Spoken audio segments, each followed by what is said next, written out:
আসসালামু আলাইকুম। হ্যালো বন্ধুরা, আপনারা সকালে কেমন আছেন? আশা করি ভালো আছেন। আজকে আমি বেলে মাছ দিয়ে হাতে মাখিয়ে সুন্দর একটা চটচটি করব। প্রথমে আমি পরিমাণ মতন পেঁয়াজ কুচি, মরিচ কুচি, লবণ, ধনের গুঁড়া, হলুদের গুঁড়া, আদা রসুন বাটা দিয়ে দিব আলু কুচির ভিতর।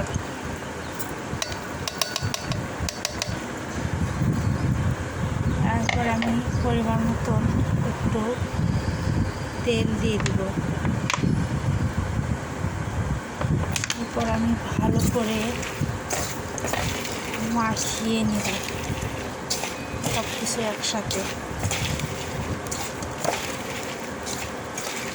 ভালো করে কষলিয়ে মাখিয়ে নেব। যত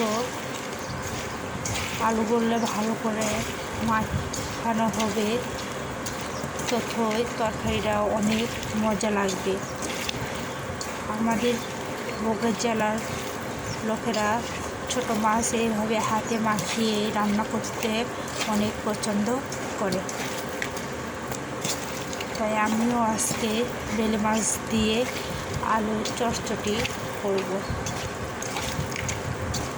ভালো করে মাখানো হয়ে গেলে যখন আলুটা আমার মিলিয়ে আসবে সে পর্যায়ে আমি এর ভিতর মাছগুলো দিয়ে দিব। এরপর ভালো করে মাছগুলো দিয়ে আলতোভাবে মিশিয়ে নেব। এরপর মাছের সাথে আমি আর একটু তেল দিয়ে দিব। এই চটচটিতে একটু তেলের পরিমাণ আর পেঁয়াজের পরিমাণ বেশি দিলে খেতে অনেক মজা লাগে। দেখেন বন্ধুরা, আমার তরকারিটা মাখানো হয়ে গেছে। এরপর আমি একটু পানি এড করে দেব।